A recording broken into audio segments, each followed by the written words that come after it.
আসসালামু আলাইকুম সম্মানিত হবু শিক্ষকগণ, আপনারা সবাই কেমন আছেন? দীর্ঘ বিরতির পর কিন্তু আপনাদের সামনে আবারও হাজির হয়েছি ৪৭তম বিসিএস পরীক্ষার গণিতাংশের ব্যাখ্যাসহ সমাধান নিয়ে। আমরা কিন্তু শুধু গণিতাংশের ব্যাখ্যাসহ সমাধানই করব না, আমরা গণিতের যে বেসিকগুলো একদম ডিপ বেসিকের ভিতরে আমরা ঢুকবো এবং সম্পূর্ণ বেসিকটা ক্লিয়ার করে কিন্তু আমরা সম্পূর্ণ বেসিকটা ক্লিয়ার করে আমরা আমাদের মূল অঙ্কগুলো সমাধান করব। আপনারা অবশ্যই লাইভটি কে কোথা থেকে দেখছেন অবশ্যই একটু কমেন্ট করে জানাবেন এবং লাইভটি ক্লিয়ার দেখা যাচ্ছে কিনা এটা একটু অবশ্যই কমেন্ট করে জানাবেন। ইতিমধ্যে আমাদের সাথে অনেকেই যুক্ত হয়েছেন, আপনাদের সকলকে অসংখ্য ধন্যবাদ।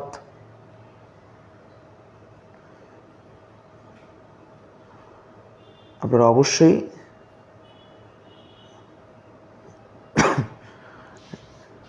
লাইভটি শেয়ার দিবেন।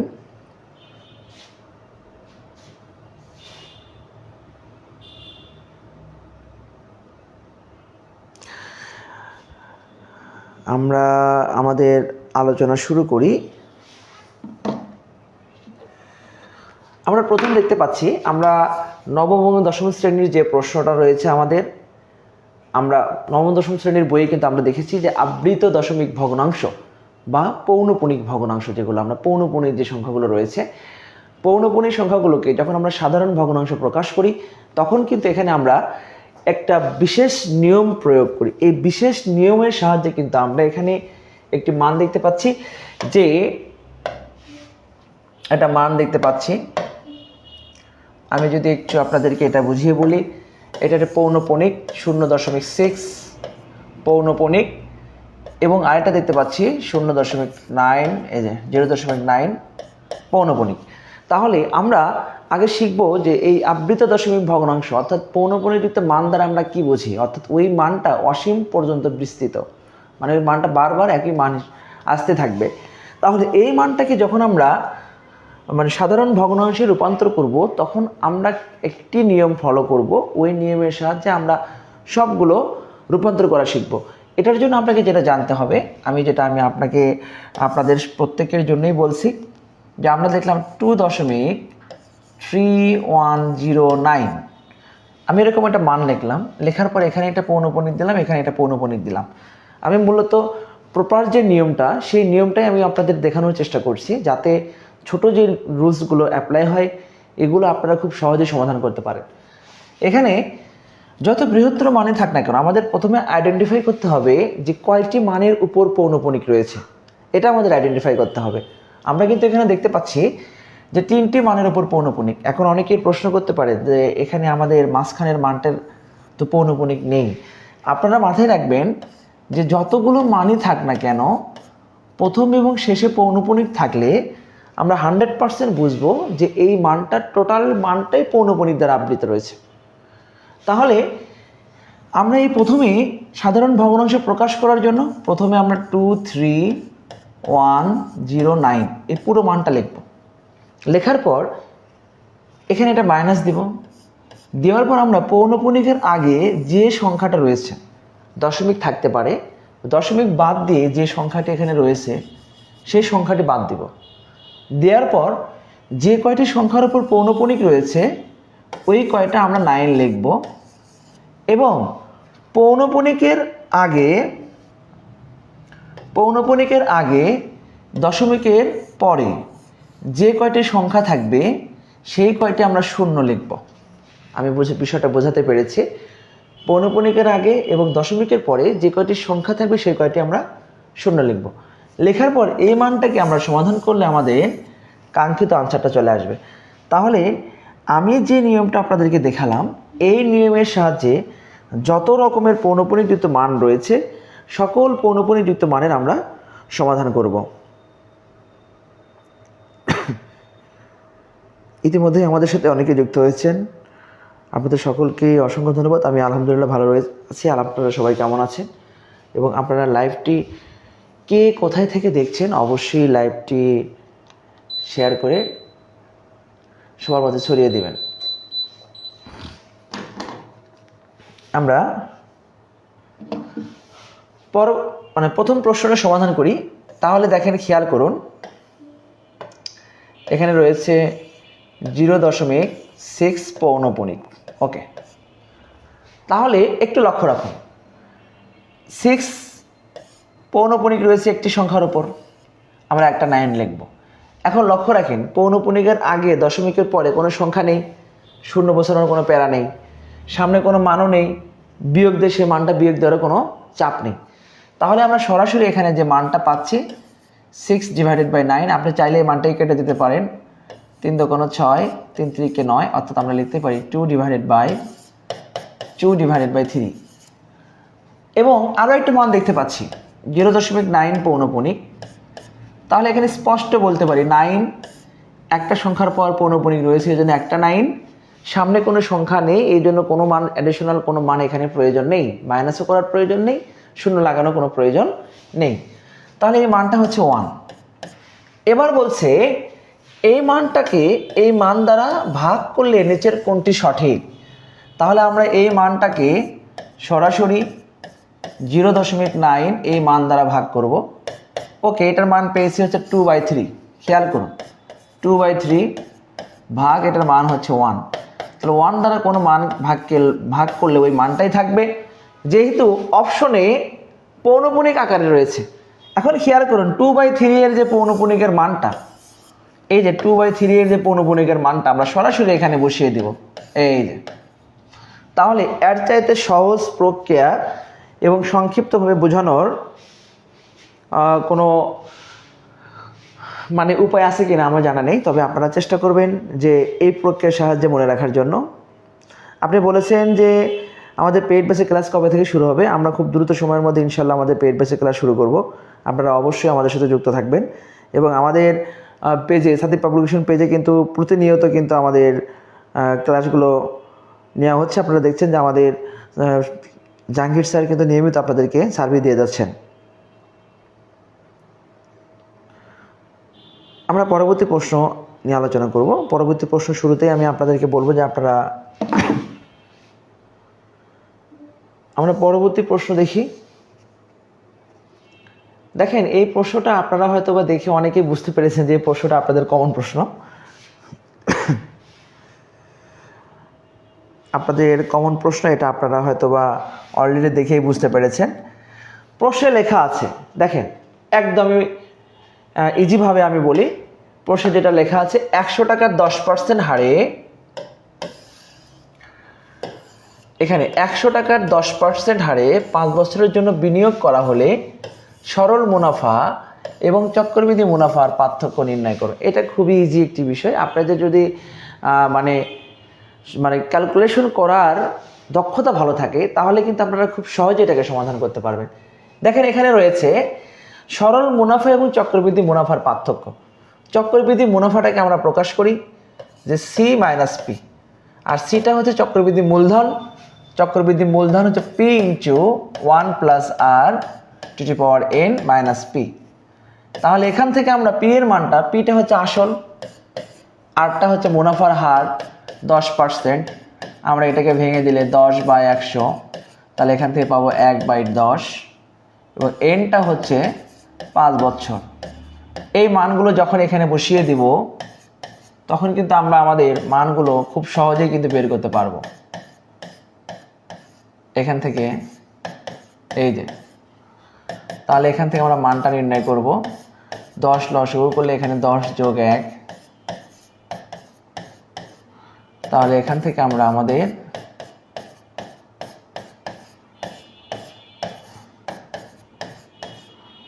আমাদের সঠিক উত্তরটা বের করে নিব। তারপর এখানে বলছে সরল মুনাফা। সরল মুনাফা I = PRN। পি এর মানটা আমরা বসিয়ে দিলাম, আর এর মানটা বসিয়ে দিলাম, এন এর মানটা বসিয়ে দিব 0.550। তাহলে এখানে আমাদের যে মানটা হবে, এই মানটা হিসাব করার জন্য আপনাদের একটু পরিশ্রম করতেই হবে, কোনো অপশন নেই। কারণ হচ্ছে এখানে আপনারা এইভাবে সর্বোচ্চ কাজটুকু করতে পারেন, এইরকম করে মানটা লিখে লিখে সমাধান করতে পারেন। 11/10, 5 বার এই মানটা লিখতে হবে, -100। এখন এখান থেকে এই 0 এবং 0 কেটে দিতে হবে। দেওয়ার পর যে 11 যে 5 বার গুণ করা হয়েছে এই গুণটা আপনাদের এখানে করতে হবে। তারপর এখানে আপনার হরে রয়েছে হচ্ছে 1, তারপর এখান থেকে আপনাদের যে মানটা আসবে সেই মানটা নিয়ে কাজ করতে হবে। মেবি 61 দশমিক, এখান থেকে আসবে হচ্ছে 61.05, এরকম একটা মান আসবে আর কি। তারপরে আপনারা একটু হিসাব করে নেবেন। এবার এই মান থেকে এই মানটা বিয়োগ করলে আমাদের যে মানটা আসবে সেই মানটাই আমাদের নির্ণয় করতে বলছে। কত ইজি একটি প্রশ্ন, শুধু আপনারা একটু মনোযোগ সহকারে দেখবেন। আরহাম রেহান আপনি বলেছেন দ্রুত নিব। আপনি অবশ্যই আমাদের অ্যাডমিন প্যানেলের সাথে যোগাযোগ করবেন, আপনি অবশ্যই আমাদের সাথে পাবলিকেশন অফিসে যোগাযোগ করবেন। আপনাকে অসংখ্য ধন্যবাদ। আমরা পরবর্তী প্রশ্ন দেখি।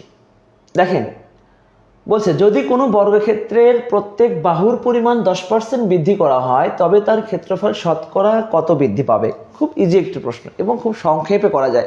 আপনারা প্রত্যেকেই জানেন যে এই প্রশ্ন কিন্তু 2 থেকে 3 সেকেন্ডের মধ্যে কিন্তু আপনারা এই প্রশ্ন করতে পারবেন। এই জন্য আমি আপনাদেরকে আবারও বলবো, কিছু প্রশ্ন মনে রাখার জন্য অল্প কিছু ট্রিক্স মনে রাখতে পারলে তাহলে সেই ট্রিক্সের সাহায্যে কিন্তু সেই প্রশ্নগুলো সমাধান করা যায়। যেমন এই প্রশ্ন যদি আপনারা সমাধান করেন, এই প্রশ্ন সমাধান করার জন্য আপনাদের যে ট্রিক্সটা মনে রাখতে হবে, একটি বর্গক্ষেত্র হইতে পারে, একটি আয়তক্ষেত্র হইতে পারে। সেই ক্ষেত্রে আমরা কি করব, যখন প্রত্যেক বাহুর পরিমাণ বৃদ্ধি বা হ্রাস পাবে, কোনো বাহুর পরিমাণ, যেমন আয়তক্ষেত্রের একটি বাহু বাড়তে পারে, একটি বাহু কমতে পারে। বর্গের ক্ষেত্রে যেহেতু বাহুগুলো সব সমান সুতরাং বাড়বেই, এখানে বাড়লে সব বাড়বে, কমলে সব কমবে। আর আয়তের ক্ষেত্রে একটি বাহু বাড়তে পারে, একটি বাহু কমতে পারে। সেই ক্ষেত্রে এই টাইপের যে প্রশ্নগুলো আসবে, এই প্রশ্নগুলোকে আমরা যেভাবে সমাধান করব, আমরা সরাসরি এই ট্রিককে কাজে লাগাবো। এখানে এই ট্রিক্সটা কাজে লাগাবেন আপনারা। এই যে এত %। এখন এখানে প্রশ্ন হচ্ছে আয়ত বা বর্গের ক্ষেত্রে এমটা হচ্ছে একটি বাহুর পরিমাণ। যদি পজিটিভ বলে, বৃদ্ধি বলে, পজিটিভ মান বসাবো। যদি হ্রাস বলে, মাইনাসের মান বসাবো। তাহলে এখানে 10% বৃদ্ধি পেয়েছে, 10। তাহলে এনটাও হবে এখানে 10, কারণ এখানে দৈর্ঘ্য যা প্রস্থও তা। যদি কখনো হ্রাস পেত তাহলে আমরা এখানে সামনে একটা মাইনাস চিহ্ন লাগাইতাম। এটুকুই, মানটা বসে দিই 10 + 10 10 × 10 / 100। তাহলে এখান থেকে আমরা 20 + 1 = 21%। তাহলে 21%। এই অঙ্ক যে কতবার এসেছে পরীক্ষায় আপনারা কিন্তু জানেন যে এই প্রশ্নটা অসংখ্যবার এই প্রশ্নটি এসেছে এবং খুব সহজ প্রশ্ন। এটা দৈর্ঘ্যের ক্ষেত্রে আছে, প্রস্থের ক্ষেত্রে, দৈর্ঘ্য প্রস্থ সব সময় এটা আয়তক্ষেত্রের ক্ষেত্রেও আসে, বর্গের ক্ষেত্রে আসে, অনেক সময় বৃত্তের ক্ষেত্রেও এরকম টাইপের প্রশ্ন দিয়ে দেয়। আমরা আমাদের পরবর্তী প্রশ্ন দেখি। পরবর্তী যে প্রশ্নটা রয়েছে, এখানে যে প্রশ্ন দেখতে পাচ্ছি এই টাইপের প্রশ্ন আপনারা জানেন যে ক্লাস 7 থেকে এই টাইপের প্রশ্ন নিয়মিত আসছে। আর আপনারা বিশেষ করে যখন 7, 8, 9, 10 এই টাইপের প্রশ্নগুলো সমাধান করেন, ক্লাসের প্রশ্নগুলো, তখন কিন্তু এই টাইপের প্রশ্ন কিন্তু আপনারা দেখতে পান। সেই ক্ষেত্রে আপনারা প্রত্যেকেই জানেন যে এক্স এর মান যদি বর্গমূল যুক্ত কোনো মান হয়, সেই ক্ষেত্রে আপনার চোখ বন্ধ করে লিখে দেন 1/x = বর্গমূল 5 - বর্গমূল 3, অর্থাৎ প্লাস থাকলে এখানে মাইনাসের মানটা আসবে, বিপরীত মানটা আসবে। কিন্তু এক্ষেত্রে একটু সিনসিয়ার হতে হবে, আপনার দেখতে হবে এখানে যে দুটো মান রয়েছে এই দুটো মানের বর্গের অন্তরফল 1 হচ্ছে কিনা। যদি বর্গের অন্তরফল 1 ব্যতীত অন্য কোনো মান আসে সেই মানটা আমরা হরে লিখে দিতে হবে।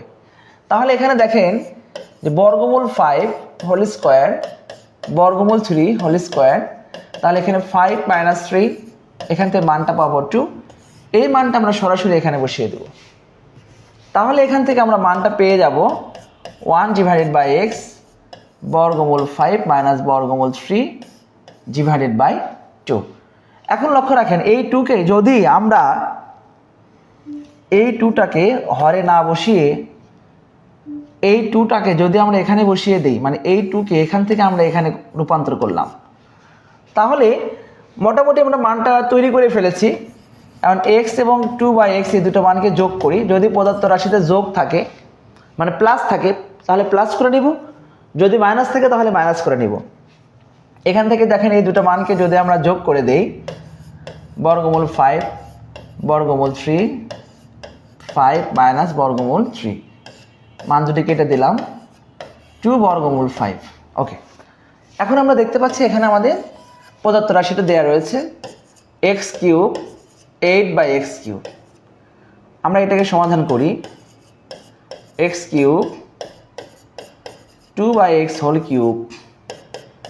এখন a³ প্লাস b³ এর সূত্র যেটা আমরা জানি যে a plus b³ minus 3ab into a plus b, মানটা বসিয়ে দিব 2 বর্গমূল 5³ মাইনাস 3, x এবং x কেটে যাবে 2, এটা হচ্ছে 2 বর্গমূল 5। এখন প্রশ্ন হচ্ছে আপনারা এই জায়গায় এসে অনেকেই ভুল করেন যে এই মানটা এখানে কি অবস্থায় মানটা আছে এটা আপনাকে জানতে হবে। এখানে 2 এবং বর্গমূল 5 দুইটা সম্পূর্ণ আলাদা মান গুণ অবস্থায় রয়েছে। আপনারা চাইলে এটাকে ভেঙে ভেঙে করতে পারেন, এই যে এভাবে আলাদা করে ভেঙে নিতে পারেন। তাহলে 2 × 4 3 4 12, এই যে লিখে ফেললাম। 2 কে কিউব অর্থাৎ 2 3 বার গুণ করতে হবে। এখানে এই মানটাকে আপনি চাইলে আরও ভেঙে দিতে পারেন, যদি মনে করেন যে আরও ভেঙে দিব আপনার বোঝার সুবিধার্থে। তাহলে এখানে খেয়াল করুন, এখানে 3টা ছিল, আমরা এখানে 2টা দিয়েছি, এখানে একটা দিয়েছি, স্কোয়ার এবং রুট কেটে দিব। এই যে আমরা এখানে মানটা লিখলাম 5 × 8 = 40 বর্গমূল 5। এই যে দেখেন এখান থেকে আমরা লিখব 28 বর্গমূল 5। তাহলে এই যে প্রক্রিয়াটা কিন্তু খুবই ইজি। আমরা কিন্তু সমাধান করছি 46তম বিসিএস পরীক্ষার গণিতাংশের ব্যাখ্যাংশের সমাধান। তাহলে এই যে প্রক্রিয়াটা, এই প্রক্রিয়ার সাহায্যে কিন্তু আমরা খুব সহজে কিন্তু সকল প্রশ্নের সমাধান করতে পারবো। আপনারা যদি বেসিক কনসেপ্টটা ক্লিয়ার রাখেন তাহলে আমি আশা করছি অন্তত গণিতের যে মার্কসটা রয়েছে এই মার্কসটা আপনারা ফুল পাবেন ইনশাল্লাহ। এর জন্য আপনাকে অবশ্যই নবম দশম শ্রেণীর গণিত বইয়ের কোনো বিকল্প নেই, কারণ নবম দশম শ্রেণীর গণিত বই থেকে আপনার সরাসরি প্রশ্ন আসে। এখানে কোনো এমনও প্রশ্ন আসে যেখানে কোনো মানও চেঞ্জ করা হয় না। এই জন্য আপনাকে অবশ্যই নবম দশম শ্রেণীর গণিত বইয়ের সম্পর্কে ভালো বেসিক ক্লিয়ার রাখতে হবে। আগামীকাল জুমার নামাজ পর আনোয়ার স্যার পেজে নবম দশম শ্রেণীর গণিত অংশের সূচক এবং লগারিদম নিয়ে একটি ম্যারাথন ক্লাস অনুষ্ঠিত হবে। আপনাদের সবাইকে দেখার আমন্ত্রণ রইল। যে আমরা মূলত যেটা আলোচনা করব যে সূচক এবং লগারিদমের বেসিক কনসেপ্টটা, এবং সেখান থেকে আমাদের বেসিক কনসেপ্ট থেকেই আমরা কিভাবে অঙ্ক সমাধান করব এই প্রক্রিয়াটা আমরা সমাধান করব, ওই প্রক্রিয়াগুলো আমরা শেখাবো। এবং এখান থেকে অঙ্কগুলো কিভাবে আমরা আনসার করব এই প্রক্রিয়াগুলো ওখান থেকে আমরা দেখব। আমরা পরবর্তী প্রশ্ন দেখি। বলছে সিরিজের ফাঁকা জায়গায় কোন সংখ্যা হবে? তাহলে একটা সিরিজ রয়েছে এখানে, এই সিরিজটার ফাঁকা জায়গায় আমরা কোন সংখ্যাটি বসাইতে পারি? একটু সহজে কল্পনা করুন। এখানে 2 4 3, এখানে রয়েছে 81, এখানে ফাঁকা ঘর, এখানে 9, এখানে 3, এখানে 1। একটু খেয়াল করুন, 3 এর পাওয়ার 1 এখানে বসিয়ে দিলাম, এই 3টা সমান, এই 9টা সমান 3 কি স্কোয়ার করলাম। এবার এখানে দেখেন 3 এর পাওয়ার 0 করলাম। কেন 3 এর পাওয়ার 0 করলাম? কারণ এখানে যতগুলো মান রয়েছে এই সবগুলো মানের আমরা বেসটাকে 3-এ রূপান্তর করতেছি, 3-এ রূপান্তর করব। 3 এর পাওয়ার 0 করলাম, মানটা 1, 3 এর পাওয়ার 1 করলে 3, 3 এর পাওয়ার 2 করলে এখানে হবে হচ্ছে 9 হচ্ছে। তাহলে এখানে খেয়াল করুন, 3 এর পাওয়ার যখন আমরা 4 করব তখন 81, এখানে দেখেন 3 এর পাওয়ার যখন আমরা 5 করব তখন হবে 243। তাহলে এবার খেয়াল করুন, 3 এর পাওয়ার 0 1 2 4 5, মাঝখানে কি গ্যাপ পড়ে যাচ্ছে? 3 পাওয়ার 3 গ্যাপ পড়ে যাচ্ছে। খুবই ইজি একটি বিষয়। তা 3 পাওয়ার 3 যখন আমরা করব তখন তার মানটা পাবো হচ্ছে 27, কারণ 3 বার গুণ করলে হবে হচ্ছে 27। এই মানটা আমরা দেখতে পাচ্ছি এই যে এখানে 27 দেয়া আছে। তাহলে আপনার বেসিক কনসেপ্টগুলো ক্লিয়ার করতে হবে, আপনার অনুক্রম সম্পর্কে ধারণা রাখতে হবে, আপনার ধারা সম্পর্কে ধারণা রাখতে হবে। এই টাইপের প্রশ্নগুলো, যেমন ধরেন হায়ার ম্যাথের একটি প্রশ্ন রয়েছে যে এইরকম টাইপেরই, এখানে একটা প্রশ্ন দেওয়া রয়েছিল যে 1 বর্গমূল 2 বর্গমূল 3 পরবর্তী পদ কত, এইটা দেওয়া ছিল। পরবর্তী পদ কত অপশনের ছিল হচ্ছে আপনার, এটা অনেকবার এরকম টাইপের প্রশ্ন এসেছে, 2, এখানে ছিল হচ্ছে বর্গমূল 2, ছিল হচ্ছে বর্গমূল 5, বর্গমূল শুধু 1। তাহলে এখানে কিন্তু আপনার খুব ইজিভাবে বুঝতে হবে, যেখানে প্রথম পদ যেটা রয়েছে, প্রথম যেহেতু এখানে বর্গমূল রয়েছে, এখানে বর্গমূল রয়েছে, তাহলে আমরা তো জানি যে 1কে বর্গমূল করলে 1ই হবে, তাহলে 2কে বর্গমূল, এখানে 3 বর্গমূল, তাহলে 100% এখানে 4-এর বর্গমূল। যেহেতু 4-এর বর্গমূল 2, সুতরাং আমরা এখানে 100% এখানে 2 বসাবো। তাহলে এই টাইপের প্রশ্নগুলো, এগুলো হচ্ছে অনুক্রমের প্রশ্ন। এই অনুক্রমগুলো আপনাদের সমাধান করার চেষ্টা করতে হবে। অনুক্রম থেকে এই টাইপের প্রশ্ন আসে এবং n সংখ্যক পদটা মানে সাধারণ পদটা অনেক সময় নির্ণয় করতে বলে। এই যে দেখেন এখানে একটা প্রশ্ন দেখতে পাচ্ছি, এটা অনেকেই ভুল করেছে। এই প্রশ্নটি অসংখ্য স্টুডেন্ট ভুল করেছে। এই প্রশ্নটি শুধুমাত্র একটাই কারণ, শুধুমাত্র কি কারণে ভুল করেছে, এই প্রশ্নটি ভুল করার মেইন কারণটা ছিল হচ্ছে প্রশ্ন ভালোভাবে না পড়া। আপনারা প্রশ্নের সমাধান করেছেন, আনসারও মিলে রেখে এসেছেন, কিন্তু পরে দেখছেন যে আপনার উত্তর মেলেনি। এই টাইপের একটু প্রবলেম অনেকেরই হয়েছে। এখানে অনেক সময় আমরা এখানে দেখতে পাচ্ছি যে আসলে কি বলছে, এখানে খেয়াল করুন, এক্সের মান x বিলংস টু n, এটা লক্ষ্য রাখবেন। এইটা অনেক সময় লক্ষ্য রাখবেন, অনেক সময় এই টাইপের প্রশ্ন আনসারের সাথে মানে ভুল আনসার আসলেও এটাও আমাদের উত্তর দেওয়া থাকে, এটা আপনারা মাথায় রাখবেন। যেমন আমি শুরুতে একটু আপনাদের বলে রেখি, এখানে x², এখান থেকে আমরা লিখতে পারি হচ্ছে x² minus plus x minus 6। আমরা যদি এই টাইপের কোন প্রশ্ন লিখি তাহলে সমান 0 সমাধান করতে বলছে এবং বলছে x বিলংস টু n, আমাদের এটা বলছে। তাহলে এই টাইপের শর্ত দেওয়া থাকলে সেই ক্ষেত্রে আমাদের আনসারটা কি হবে একটু খেয়াল করুন। প্রথমে মিডল টার্ম করবো, 3 × 6, 3x মাইনাস 2x মাইনাস 6 সমান 0। আমরা এখান থেকে x কমন নিব, x প্লাস 3 মাইনাস 2 কমন নিব, x প্লাস 3। তাহলে এখান থেকে আমরা মানটা পাবো হচ্ছে x প্লাস 3, x মাইনাস 2 সমান 0। তাহলে অতএব এখান থেকে হয় প্রথম মানটা 0, দ্বিতীয় মানটাও 0, অর্থাৎ x এর মানটা পাবো হচ্ছে -3, x এর মানটা পাবো হচ্ছে 2। এখন অধিকাংশ স্টুডেন্ট -3 এবং 2 দুটাই আনসার দিবে, এই দুটাই উত্তর দিবে, কিন্তু দুটোই উত্তর হবে না। কেন হচ্ছে না? এখানে বলেছে x এর সকল মান স্বাভাবিক সংখ্যা, কিন্তু এখানে x এর মানটা যেটা মাইনাস রয়েছে এই মানটা তো গ্রহণযোগ্য নয়, এটা হচ্ছে ঋণাত্মক সংখ্যা, এটা তো স্বাভাবিক সংখ্যা নয়।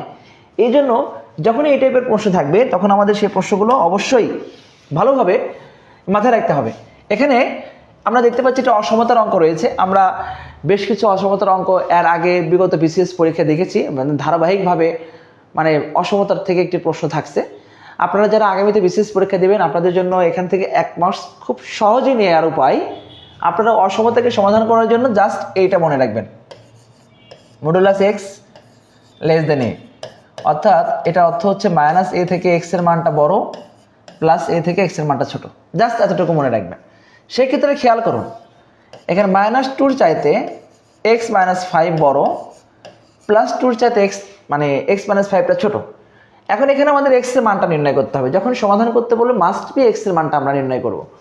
x এর মানটা x এ ফাঁকা করতে হবে, এখানে সবগুলো জায়গায় আমরা কি করব 5টাকে প্লাস করে দিব।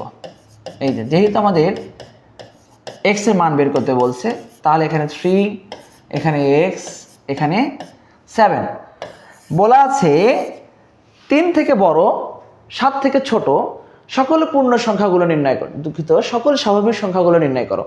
3 থেকে বড় স্বাভাবিক সংখ্যা কি? 4, 5, 6, কিন্তু 7 হবে না, 3ও হবে না। কেন হবে না? 3 থেকে বড়, 3 থেকে বড় বলছে, এই জন্য সমাধান সেট 4, 5, 6।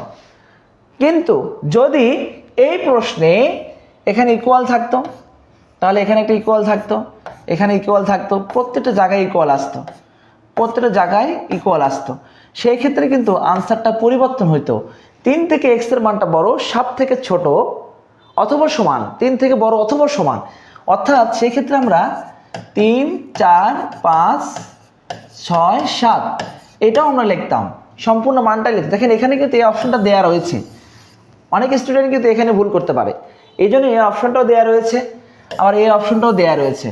কারণ যেহেতু এখানে ইকুয়াল নেই, যেহেতু এখানে ইকুয়াল নেই, সুতরাং যেহেতু এখানে ইকুয়াল নেই, সুতরাং আমাদের এই মানটা আমরা 3 এবং এই 3 এবং 7টা লিখতে পারবো না, মানে 3 এবং 7 বাদ, তাহলে এখানে 4, 5, 6 এটাই হবে আমাদের সঠিক উত্তর। দেখেন সূচকের মূল লগারিদম বলতে বলতে আমাদের কাছে সূচকের মূল লগারিদমের একটি প্রশ্ন ইতিমধ্যেই চলে এসেছে। আপনারা লাইভটি, আপনারা আমাদের সাথে কে কে যুক্ত আছেন অবশ্যই একটু কমেন্ট করে জানাবেন, এবং লাইভটি ক্লিয়ার দেখতে পাচ্ছেন কিনা এটা একটু কমেন্ট করে জানাবেন। আমরা এখন একটি প্রশ্ন আলোচনা করব, সূচকের মূল লগারিদমের মোস্ট ইম্পর্টেন্ট একটি প্রশ্ন।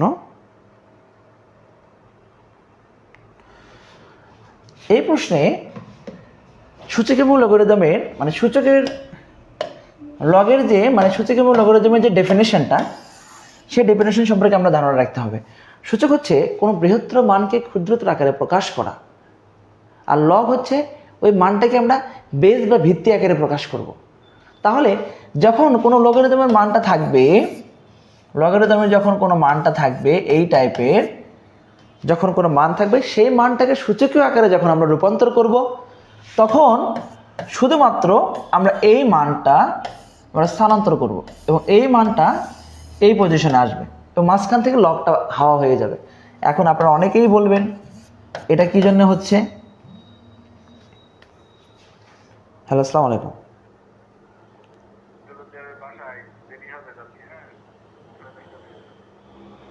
ও, 10:30 হবে না, তার বেশি দেরি হবে?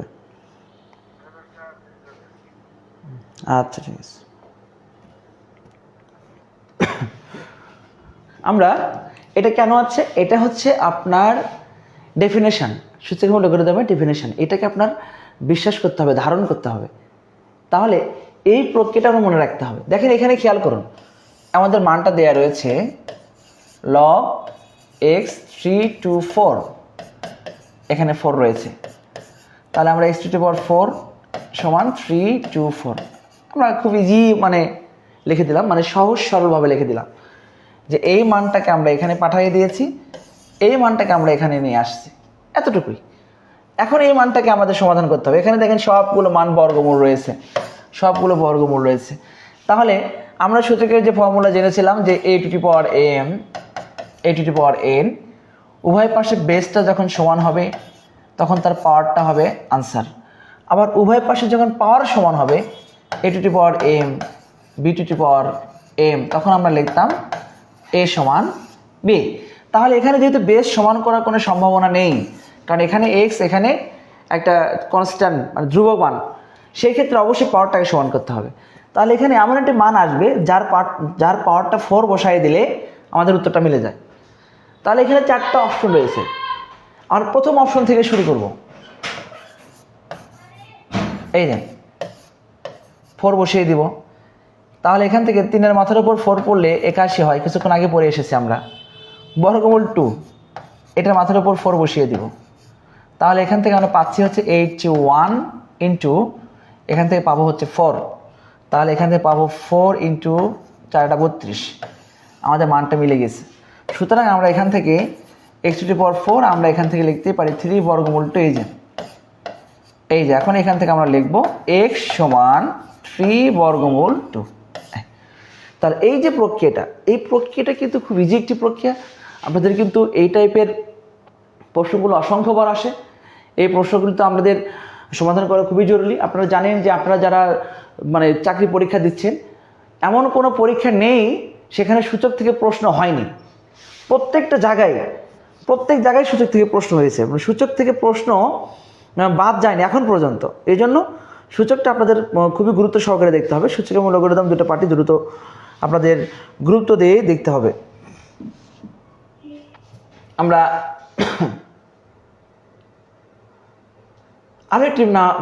আরও একটি প্রশ্ন নিয়ে দেখতে পাচ্ছি এখানে, যেটা নবম ও দশম শ্রেণীর গুণোত্তর ধারার একটি প্রশ্ন। আমি আপনাদের কিছুক্ষণ আগে বলেছিলাম যে আপনাদের নবম এবং দশম শ্রেণীর ছাড়া কোনো বিকল্প কোনো ওয়ে নেই। আপনাদের মাস্ট বি নবম দশম শ্রেণীর বইটা আপনাদের নিজের আয়ত্তে নিয়ে আসতে হবে। দেখেন এখানে বলছে এটা গুণোত্তর ধারার প্রথম পদ দেওয়া রয়েছে, দ্বিতীয় পদ দেওয়া রয়েছে, দশম পদ নির্ণয় করতে বলছে। খুব ইজি, কারণ গুণোত্তর ধারার প্রথম পদকে আমরা এ দ্বারা প্রকাশ করি এবং দ্বিতীয় পদ হচ্ছে এ আর, তাহলে এখান থেকে 9। এখন দ্বিতীয় পদ এ আর কিভাবে আসছে এটা আপনাদের প্রশ্ন। n-তম পদের মান n-1, গুণোত্তর ধারার n-তম পদ। দ্বিতীয় পদ যখন হবে n এর মানটা 2 বসাবো, তৃতীয় পদ হলে n এর মানটা 3 বসাবো, চতুর্থ পদ হলে n এর মানটা 4 বসাবো এবং দশম পদ বের করতে বলছে। এখানে a এর মানটা বসিয়ে দিলাম আগে, r এর মানটা নির্ণয় করে ফেলি। তাহলে r এর মানটা হবে 9/27, 1/3। এখন আমাদের দশম পদ a r⁻10-1, খুব ইজি। এই যে r এর মানটা হচ্ছে 1/3, 9, তাহলে এখান থেকে হচ্ছে 27, 1/3⁹9। তাহলে এখান থেকে আমাদের সমাধান করার পর যে মানটা আসবে সেটা আসবে 1/279। তাহলে এই প্রক্রিয়ার সাহায্যে কিন্তু আমরা যদি গুণোত্তর ধারার বেসিকটা জানি, জাস্ট একটা বেসিক কনসেপ্ট ছিল এখানে, দেখেন এতটুকু যদি জানি তাহলে কিন্তু আমরা এটা সঠিক সমাধান কিন্তু করতে পারবো। পরবর্তী দেখেন যে প্রশ্নটা আছে, এটি বৃত্তস্থ বর্গের প্রত্যেক বাহুর দৈর্ঘ্য দেয়া আছে, বৃত্তের ক্ষেত্রফল নির্ণয় করে। বৃত্তস্থ বর্গ মানে বৃত্তের ভেতরেই একটা বর্গ অবস্থিত, একটা বৃত্তের ভেতরে একটা বর্গ অবস্থিত, বৃত্তের ভেতরে।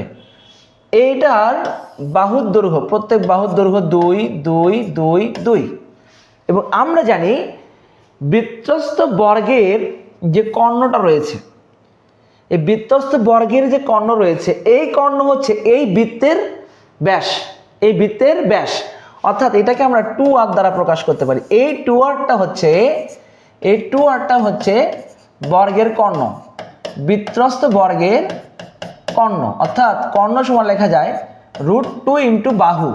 তাহলে এখান থেকে লেখা যাবে 2 বর্গমূল 2, এটা 2r এর মান। 2 কেটে যাবে, এখান থেকে আমরা rটা পেয়ে যাচ্ছি।